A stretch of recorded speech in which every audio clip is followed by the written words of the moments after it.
What's happening, everybody? It's Sean with reactions to the classics, and today we got Iron Maiden up, another top 10 songs. I put one up last month, but there's so many. It's another top 10 songs brought to us by a friend, longtime supporter, and patron of the channel, Evan David. Thank you, Evan David. Appreciate you. Appreciate all the patrons who make this thing go. If you'd like to support us in any way, check out that Patreon link below or the Patreon link on the end screen. We couldn't do it without him. We got over 2,500 videos up. Okay, if you've ever watched an Evan David reaction before, you know he's just, this man can do research and just paint the story of a band so well. I'm not going to repeat that, but if you want to learn all about Iron Maiden, even if you know all about him, if you're a huge fan, you might learn a few things. Quite extensive background in him. Go check out the first top 10 I did, and I'm going to link that below so you don't even got to go find it in the maze of videos that we have up on this channel. So go check that out. But Evan David still shared some thoughts for this one. He said, when I decided almost immediately to follow up my previous Iron Maiden top 10 for RTTC with this second list below, it was partly due to the fact that based upon his reaction to the first list at least, Sean seems so far to be really enjoying the band's monstrously powerful and energetic music. Because guys, I didn't really know any Maiden. I just didn't. So much so that I wanted to strike once again while the irons were hot. If you'll forgive the pun, we will. Moreover, however, this decision was also partly due to another equally salient fact, namely my own full awareness that I had been forced to leave out a plethora of the band's best tunes in my previous list, both in order to respect RTTC's self-imposed 60-minute time limit, I'll take that one, on the actual music and the reactions, which was not an easy task considering I desperately wanted to include a 13-minute plus monster song in there. And he did. I won't give it away. Go watch it. And also partly due to my own long-abiding desire to, at least as far as possible, have the guys react to fresh Iron Maiden music that they hadn't reacted to before. Although, and after taking Sean's own advice on the subject, I decided to relax the latter set of criteria a bit more this time around, as you shall see. All in all then, and like I said last time, ever since their frightfully festive foundation on Christmas Day 1975, Iron Maiden had become one of the most legendary, iconic bands, not only in heavy metal history, but in that of popular music full stop. And as someone who has loved the band's horrifically exciting career ever since first hearing a school friend's double cassette of Live After Death playing on a coach trip to France in my teens, Evan David lives in Wales, FYI. I hope you all, once again, all enjoy the suitably spooky second Iron Maiden top 10, at least as much, if not more, than you did the first one to boot. And that one's been very popular and really good comments on it. After all, as Iron Maiden biographer Mick Wall once pointed out, if we look properly through the seemingly gruesome conduit of the band's monstrous mascot, Eddie, we can find, quote, the immortal soul of Iron Maiden, for he is the defining symbol of the eternally youthful, blissfully uncompromising spirit of the band's music. No matter what your age, Eddie stands for that part of us that will never stop loving loud, live, over-the-top rock music, that will never shrink or hide from adversity, and will never give up hope that there are still better times to be had somewhere. That is why Eddie no longer belongs exclusively to Iron Maiden. He belongs to us all. And Evan David says, as such, and while I'm acutely aware once again that not everyone will agree with all the choices on my second list, which is another mix of big hits and personal favorites, which should not be seen as in any way definitive, but treated rather as a starting point for discussion. Remember that. Either. I nevertheless fervently hope that you will all still join me for an encore celebration of the work of a band who have indeed more than fulfilled Steve Harris's founding vision way back when of, quote, a rock band that will make great albums, put on superb live concerts, and never, ever sell out. And until then, remember to once again scream for me, RTTC. Now, if you never watched one of these videos before, if you forgot, the music will not be in the video, but it will be at a Vimeo link below, and there's tons of videos we're going to watch. So I really suggest you click on that Vimeo link, and let's get it kicked off with a song that's, I know a few comments in the original top 10 list. People wondered why it wasn't on there. We got Power Slave. Evan David says, first released as a title track of Iron Maiden's fifth studio album in September of 1984, this eerily epic tale of a once mighty and all-powerful Egyptian pharaoh, both lamenting his own mortality and invoking a cataclysmic curse on both his future successor and an unsuspecting modern world as a result, is both a highly effective musical contribution to the monstrous mummy mythos that has held sway over the collective imaginations of so many ever since the rediscovery of King Tut's tomb in Egypt's Valley of the Kings just over a century ago, while also evoking a maddening sense of cosmic entrapment that's perhaps emotionally almost too close to home for the band members themselves at the time. After all, as Maiden vocalist Bruce Dickinson once put it, the song Power Slave is more than just about the ancient Egyptians. It was also about us, the band, and what was happening to us. We were slaves to the power. Whether you know musically or in terms of just chasing success, we were both, especially as it turned out on that 1985 tour. I never thought it was going to end. In turn, Evan David wants us to react to that tour. We're going live at the Long Beach Arena in Southern California in March of 1985. I have already reacted to the studio version of this tune in a Best Titles track of the 80s heavy metal albums top 10 a few months back, which you should go check out. So let's go. All right, Power Slave, just a fantastic performance. Everything I love from the first top 10 I did. The guitar work, even the bass work on there was fantastic. And Bruce just taking total command of that crowd. Pretty good lyricism in there as well. But just a powerhouse performance. And it's only number 10. I mean, Evan David has 9 more above this one. So let's move on to our number 9 track. You see it below, New Frontier. First released as part of Iron Maiden's 13th studio album, Dance of Death, in September 2003. Evan David says, it's often an overlooked tale of godless mad science gone blasphemously wrong. It's long been one of my personal favorite Iron Maiden tunes, not least because of its historic status as the first, and thus far at least only, Iron Maiden tune to include drummer Nico McBrain as one of its official songwriters. And McBrain, who became a born-again Christian in 1999, has explained the song was written to express his fears of the horrific potential moral and ethical consequences seemingly posed by then recent advances in human cloning, fears which were indeed largely driven by said religious beliefs. To quote McBrain himself on the subject, quote, I personally believe that God created man and it's only God's right to create a human being because only he can give you a soul. When man attempts to make man, then it's a monster and a test tube. I happen to agree with all that. Even shorn, Evan David says, of its religious and philosophical connotations, however, this Frankenstein-esque tune remains an exciting and energetic example of one of Iron Maiden's own monstrous metal creations at their best. And as such, I, for one, feel it's more than worthy of being included on this list. Actually, not a video for this one. We're just going to listen to the song.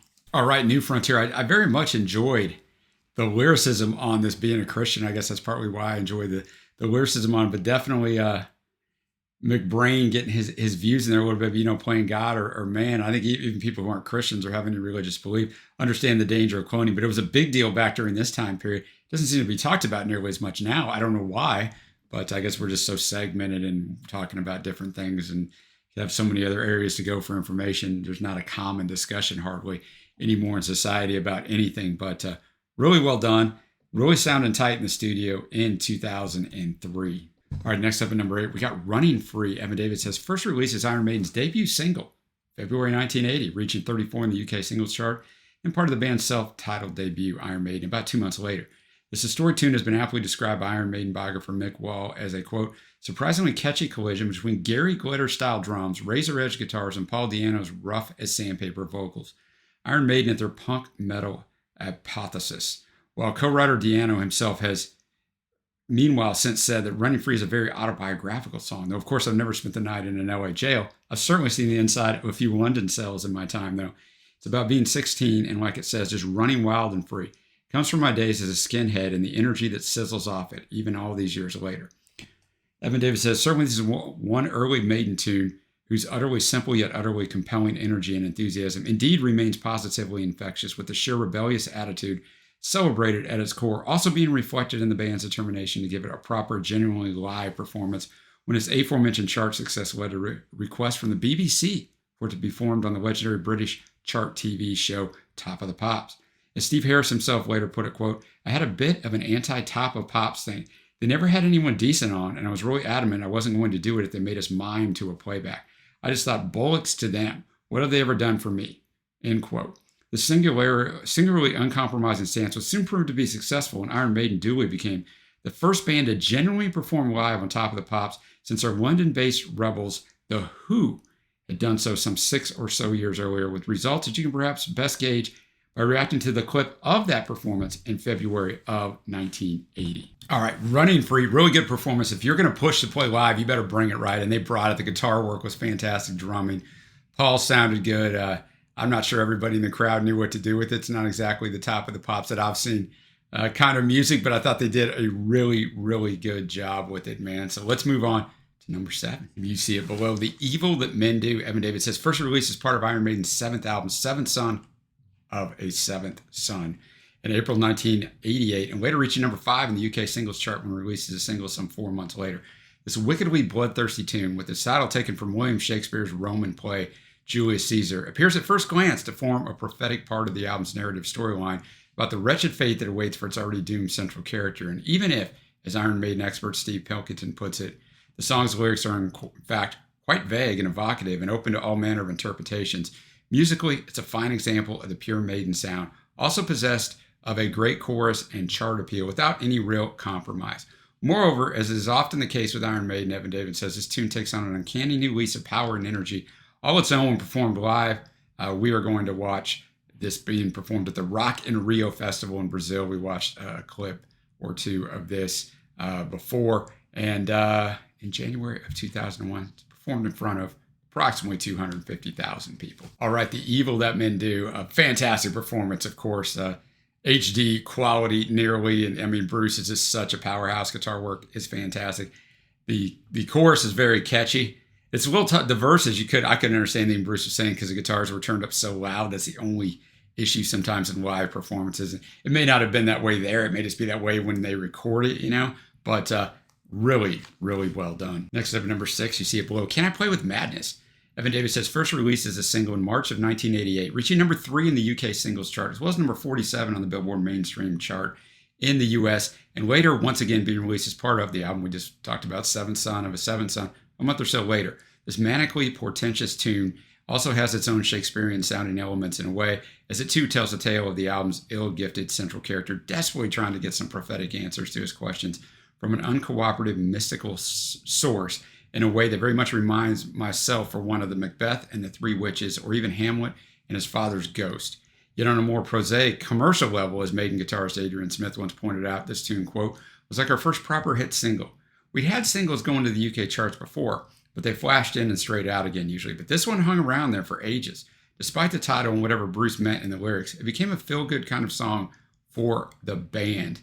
And Evan Davis says, just as enigmatic in many ways are the song's frankly bizarro official video, starring ex-Monty Python member Graham Chapman. In one of his final roles, we're going to check it out. Can I Play with Madness? Graham Chapman falling down that hole after being mean to these nice, fine young students. And then, I like the cut where he comes back and he's been there a while. Really catchy song, most catchy song by far, even the way it started with just the acapella, Can I Play with Madness, every time that came in. So, I could see why it was very successful on the charts.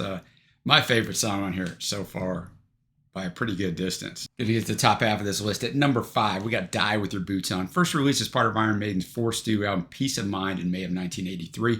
Having also been one of my own personal favorite Iron Maiden tunes, Evan David says, this oddly equally fatalistic and defiant song serves as a salutary correction to the over-preoccupation with cryptic prophecies of doom noted in the previous 2 tunes, and as such is aptly described by Steve Pilkington once again as, quote, a vision of an apocalyptic future, taking its inspiration straight from the Cold War fears of nuclear escalation, which was so prevalent at the time, and effectively telling people that listening to leaders or prophets of disaster is pointless, and the best course of action is to live life regardless. Musically, this is much more straightforward fare, being a straight-ahead meat and potatoes Iron Maiden charger, pretty much from start to finish, and nothing wrong with that. Die With Your Boots On, really good song, like really good message. Basically, from time immemorial, and it's definitely happening now, we're painted this doom and gloom from the news or world leaders, the world's going to be over if we don't watch it. And I'm not saying we should take that stuff seriously, but at the end of the day, what he's saying, die with your boots on, live your life. Like, you don't have any control over this anyway. Don't let it paralyze you with fear. And so much with where I live in the United States over the last, 6, 8 years, people try to just put all this fear out there. This is going to happen and that's going to happen, and get these people all riled up. And it's like, dude, none of this stuff's happened. And even if it does, you have no control over it. Live your life, man. You're going to have much more of an impact in the sphere and the circle that you live in than worrying about this stuff. Solos both from Adrian and Dave on here are fantastic, but really well done, and like the message of the song. All right, next up at number 4, we got a tune that some people were clamoring for after the first Iron Maiden Top 10, Hallowed Be Thy Name. First released as part of Iron Maiden's third studio album, The Number of the Beast, in March of 1982. Later reaching number 9 in the UK singles chart when a live version of the song was released as a single in October of 1993, so 11 years later. This truly epic song remains one of the most prominent and popular tunes Maiden ever recorded, with both fans and critics alike, with Steve Pilkington, for one, insisting that it is, quote, a very powerful piece of writing, and probably Harris's best lyric up to this time. It's stunning stuff, and in the live environment, it takes on even more power and emotional pummeling. It's almost like Iron Maiden's own Stairway to Heaven, such as its connection with the audience. Steve Harris, on the other hand, also himself once insisted that, quote, the story of the song is that the guy's waiting, basically going to the gallows or whatever. And it's like trying to put yourself into how you'd feel in that situation. If you had any faith in anything whatsoever, be it religion or whatever you believed, would your faith desert you at the point of time when you needed it most? Someone's got to go out and sing those words with real power and emotion or whatever. And you've got the twin guitars, and it's just a trademark of Maiden. That's what I was trying to do, to use all those elements. It always has been a crowd favorite. We tried it at all parts of the set, beginning, middle, and end. Wherever you play it, it works great. We're going to go right back to that fantastic rock in Rio in 2001 with the 250,000 people that we saw earlier. All right, Hallowed Be Thy Name. I mean, I'll talk about the songwriting before I talk about the obvious, how insane that performance was. But, really good songs. Guys going to his death, right? And all the things he's reflecting on and has to say. So really well done there. They didn't mail that in, but the performance, I mean, all of it, right? Obviously, the guitar work is unbelievable. The energy. Bruce is incredible. One of the things I like Bruce does in this concert, because now I've seen several performances from this concert, he climbs up above on the scaffolding or whatever you want to call it. And once the guitarist takes center stage, right? So there's like two different center stages. He's up here, but they're getting center stage. Very unselfish thing for a lead guy to do. And I'll tell you what, man, his voice, his instrument is incredible. The power, the way he can hold notes, and just his energy and charisma getting that crowd into. I mean, that was maybe the best performance I've seen them give of these live performances that I've seen between these two lists. And that's saying something. So fantastic, number 4. Next up at number 3, you see it. Phantom of the Opera. Evan David says, once again, first released as part Iron Maiden's self-titled debut album in April of 1980, with its haunting title and subject matter taken from the same Gaston Leroux pen tale that would later inspire Andrew Lloyd Webber's monstrously popular stage musical and film of the same name. This truly majestic tune is perhaps the most enduring and certainly the most ambitious example of just what Iron Maiden were capable of, even in its early stage in their career, while also offering ample proof that the sometimes overlooked Paul Di'Anno also had a great deal of untapped artistic potential. As Iron Maiden's lead singer, had he been able to overcome his own personal demons. At the end of that, I was like, it can't be like 12 seconds of silence. I knew they're going to get back. I mean, I think really good early songs showing the power that they have in the guitar work and the things they can do. The song's fine for me. I wasn't really feeling it that much on first listen, but I mean, it's first listen, Paul's good. You can really tell he's good. Bruce is a whole nother animal, but I'm biased and I don't know anything of the Maiden. So all you guys that are Maiden freaks, I mean, I'm probably wrong on all of that, right? I fully acknowledge that. I'm just a guy listening along for the first time. So remember that one. All right, we got 2 songs left coming in at number 2, 2 minutes to midnight. I mean, I don't know if Evan David playing that, but 2 and 2, let's go. Evan David says first released as a single in August of 1984, reaching number 11 in the UK singles charts, as well as number 25 on Billboard's top album tracks chart in the US, and later being released as part of Iron Maiden's 5th studio album, Power Slave, a month or so later. According to co-writer Bruce Dickinson, this irresistibly apocalyptic song is about, quote, the experience of war, the romance of it, and the horror of it, and the fact that unfortunately we're both repelled and fascinated by it. I thought that's a great quote because it's absolutely true. With the inspiration for the title itself being drawn from the infamous doomsday clock set up at the beginning of the Cold War by the Bulletin of the Atomic Scientists in order to symbolically demonstrate how close the world was to man-made nuclear Armageddon, and which in fact stood at a mere 3 minutes to midnight when the song was released during the mid-'80s.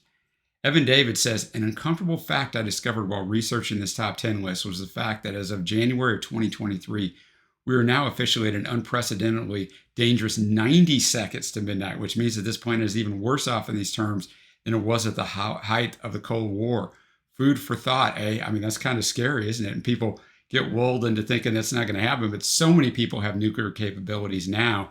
While their nuclear capabilities may not be able to destroy the world because of the defense mechanisms in place by some of the world powers, it could unleash World War III, right? It could end it.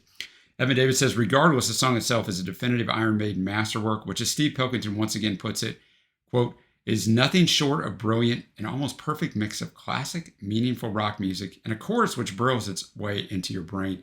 The lyric illustrating the following corruption of the war machine demonstrates again that Dickinson is Maiden's finest wordsmith on his day. High praise. 2 minutes to midnight. Once again, a showcase of guitar power, right? In the middle of the song, you got Adrian and Dave, well, in order, Dave and Adrian going back to back with their guitar solos. It's just, I'm a broken record. The guitar work and the drumming and the vocals are fantastic, but they are. I mean, that's the power of it all.